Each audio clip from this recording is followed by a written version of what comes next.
ओम शांति। सुनेंगे आज की कहानी जिसका नाम है कीचक। इसका उल्लेख महाभारत में अरण्य पर्व में हुआ है। तो आप सभी को मालूम है कि महाभारत में 5 पांडव, जिनको 12 वर्ष तक अरण्यवास और 1 वर्ष अज्ञातवास में गुप्त वेश में उनको रहना था, तो सभी 5 पांडव और द्रौपदी विराट राज्य के अंदर गुप्त वेश में अज्ञातवास में रहने लगे, जहाँ स्वयं युधिष्ठिर राजा कंक के रूप में, अर्जुन रुनल्ला के रूप में, भीम वल्लभ के रूप में, नकुल तंतिपाल के रूप में और सहदेव ग्रांथिक के रूप में और द्रौपदी सरेंद्री के रूप में वहाँ गुप्त वेश में रहने लगे। रहते रहते 10 मास हो जाता है। 10 मास के बाद एक बार क्या होता है, विराट जो राजा होता है उसकी पत्नी का नाम सुदेशना। तो सुदेशना को मिलने के लिए उसका भाई वहाँ आता है जिसका नाम है कीचक। तो कीचक जब अपनी बहन को मिलने के लिए वहाँ आता है तो वहाँ एक जो दासी होती है उसके ऊपर उसकी नज़र जाती है। जो दासी द्रौपदी होती है, जो सरेंद्री के रूप में और गुप्त वेश में सुदेशना रानी की दासी बनकर के रहती है। तो कीचक की उसके ऊपर गंदी नज़र जाती है और अपनी बहन को वो इसके बारे में जानना चाहता है कि ये कौन है। तब उसकी बात को टालने के लिए उसकी बहन उसको कहती है कि ये कोई नहीं है, ये तो एक मेरी दासी है। इतना कहने के बाद वो वहाँ से चली जाती है। लेकिन ये जो कीचक है बहुत कामुक व्यक्ति होता है, तो उसके अंदर ये जो सरेंद्री द्रौपदी होती है उसका ही चेहरा उसके सामने नज़र आने लगता है और वो उसको पाने के लिए मौका मिलने के बाद एकांत में फिर से उसके पास जाता है और उसको पकड़ने की कोशिश करता है। तब द्रौपदी माना सरेंद्री उसे कहती है कि मैं तो एक दासी हूँ और मेरा विवाह हो चुका है, आप मेहरबानी करके मेरे साथ ऐसा व्यवहार ना करें। तो इतना सुनने के बाद कीचक उस समय तो कुछ करता नहीं है, लेकिन फिर से वो अपनी बहन के पास जाता है और बहन से वो कहता है कि क्या आप सरेंद्री जो दासी है उसको मदिरा देकर के मेरे कक्ष में भेज सकते हो। तब उसकी बहन उसको मना करती है, लेकिन कीचक इतना जिद्दी होता है तो उसकी जिद के आगे उसकी बहन मान जाती है और कहती है कि मैं भेजूंगी। तो देखो, दुनिया के अंदर भी कोई भी व्यक्ति की जब गंदी नज़र होती है, कोई भी व्यक्ति की जब बुरी नज़र होती है, तो सच में उसकी मौत उसको बुला रही होती है, लेकिन उसको पता नहीं होता है। चाहे वो किसी की पत्नी, किसी की बहन, किसी की बेटी या किसी की बहू के ऊपर वो गंदी नज़र रखता है, बुरी नज़र रखता है, उसे उस बुरी नज़र से देखता है, तो उसकी क्या हालत होती है, उसका क्या होता है, ये कीचक की कहानी से हमको पता पड़ता है।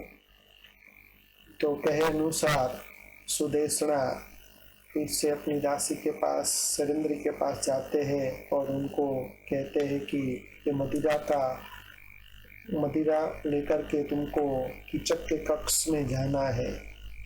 तब सरेंद्री उनको माना द्रौपदी उनको मना करती है, लेकिन ये रानी का ऑर्डर है, रानी की आज्ञा है, तो उसके आगे दासी कुछ नहीं कर सकती है, क्योंकि वो दासी के रूप में वहाँ रहती है, तो वो मना नहीं कर सकती है। और मदिरा लेकर के वो जब कीचक के कक्ष में जाती है तो वहाँ मगरमच्छ की आंखें गाड़ करके वो कीचक बैठा हुआ होता है और इतनी कामुक वृत्तियाँ उसके अंदर झांकती है कि वो सरेंद्री को देखते ही उसके ऊपर लपक पड़ता है और उसको छूने की कोशिश करता है। तो वहाँ उस समय सरेंद्री उससे छूटने के लिए वहां से भागती है और रोती बिलखती हुई जो विराट राजा की राज्यसभा है उसके बीच में पहुंच जाती है और फिर राजा जी को कहती है कि जो कीचक है मेरे ऊपर बुरी नज़र रखता है, मुझे छूने की कोशिश करता है और आप सभी ऐसा तमाशा क्यों देख रहे हो, क्यों कुछ नहीं करते हो। और राजा का एक कर्तव्य होता है कि प्रजा की रक्षा करना। तब उस समय उसी सभा में कंक के रूप में युधिष्ठिर बैठा हुआ होता है, तो सभी को समझा बुझा करके शांति का वातावरण कर देता है और जो द्रौपदी माना सरेंद्री के रूप में दासी के रूप में वहां होती है उसको अपने कक्ष में भेज देता है। लेकिन ये द्रौपदी सरेंद्री फिर से अपनी रानी के पास जाती है और रानी को कहती है कि ये जो कीचक है आपका भाई है उसकी नज़र बहुत बुरी है, गंदी है और मेरे 5 गंधर्व पति है, उसका अवश्य ही वध करेंगे और कल का वो सूरज देख नहीं पाएंगे। तो इतना कहते हुए वो वहाँ से चली जाती है और फिर जाकर के भीम के पास आकर के सारी बात बताती है। तब भीम उनको कहता है कि उनको आप नृत्यशाला के अंदर रात के समय में एकांत में आप कीचक को कहना और कहना कि मेरे पति देख ना ले, इसलिए नृत्यशाला में आप आओ, मैं आपको मिलूंगी। तो ये जो कामुक जो कीचक होता है वो उस कहे अनुसार कीचक मिलने के लिए वहाँ नृत्यशाला के अंदर वो जाता है। वहाँ भीम सरेंद्री के पोशाक पहन करके, साड़ी पहन करके, मुंह ढक करके वो वहाँ बैठा हुआ होता है। तो वहाँ जब कीचक जाता है और पीछे से देखता है तो ये तो सरेंद्री है और जाकर के वो कहता है कि मेरा सर्वस्व आपका है और मेरी बाहों में आप आ जाओ।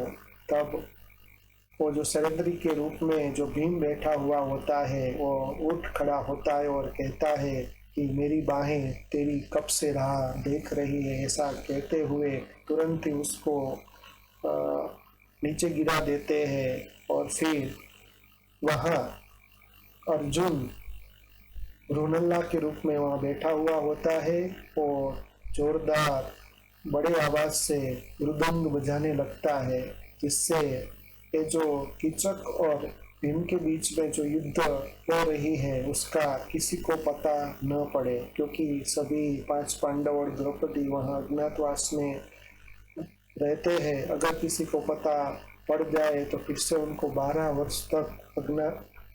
वर्ष तक उनको अरण्यवास में रहना पड़े। तो दोनों के बीच में बहुत युद्ध होता है और फिर भीम अपनी भुजा से उसकी गर्दन को मरोड़ देते हैं और पशु के समान उसको मार देते हैं। फिर से वहां से अर्जुन, भीम और द्रौपदी अपने कक्ष में चले जाते हैं। जब सुबह होती है तो सुबह के समय पर जब इसके कीचक की वध का विराट राजा को उसकी जो पत्नी सुदेशना है और कीचक के जो भाई को पता पड़ता है तो सब रोने लगते हैं। तो उस समय जब सब रो रहे होते हैं तब सरेंद्री मना द्रौपदी वहां आती है और सबको कहती है कि जिसकी नजर बुरी होती है उसका यही हाल होता है, उसको यही फल मिलता है। तो ये जो कटु वचन ये सुन करके कीचक के जो भाई है वो क्रोधित हो जाते हैं और कहते हैं कि कीचक के साथ उसको भी बांध करके जला देंगे। तो उनको बांध लेते हैं और उनको भी सरेंद्री को भी बांध करके स्मशान में ले जाते हैं। तो उस समय 5 पांडव अलग अलग वेश में, युधिष्ठिर कंक के रूप में, अर्जुन रुदनला के रूप में, भीम वल्लभ के रूप में और नकुल तंतिपाल और सहदेव ग्रांथिक के रूप में वहां हाजिर होते हुए भी कुछ नहीं कर पाते हैं। लेकिन भीम क्या करता है, वो परकोट को वहां लांद करके स्मशान में चला जाता है और मिट्टी और कीचड़ से अपने सारे शरीर में वो लेप लगा देता है और बड़े वृक्ष को उखाड़ करके ये जो कीचक के जो भी भाई है उसके ऊपर वो ये प्रहार करता है। तो बहुत सारे वो कीचक के जो भाई है वो मर जाते हैं और जितने भी भाई बचे हुए होते हैं वो डर के मारे वहां से भाग जाते हैं। फिर भीम उनको द्रौपदी माना सरेंद्री को वो समझा बुझा करके सांत्वना देकर फिर से अपने कक्ष में अपने महल में जाने को कहता है और वो भी स्नान आदि करके अपने कक्ष में चला जाता है। तो फिर उस समय के बाद विराट राजा सहित ये जो सरेंद्री है, दासी है, भल दासी, फिर भी सब उससे डरने लगते हैं। तो ये है कीचक की सारी कहानी। तो कीचक की कहानी से हमको ये सीखने को मिलता है और इसका सारा ही आध्यात्मिक रहस्य ये है कि जो भी अपनी वृत्ति को बुरी करता है, गंदी करता है, माना कोई भी बुरी नज़र से किसी को देखता है तो उसका जरूर ही पतन होता है।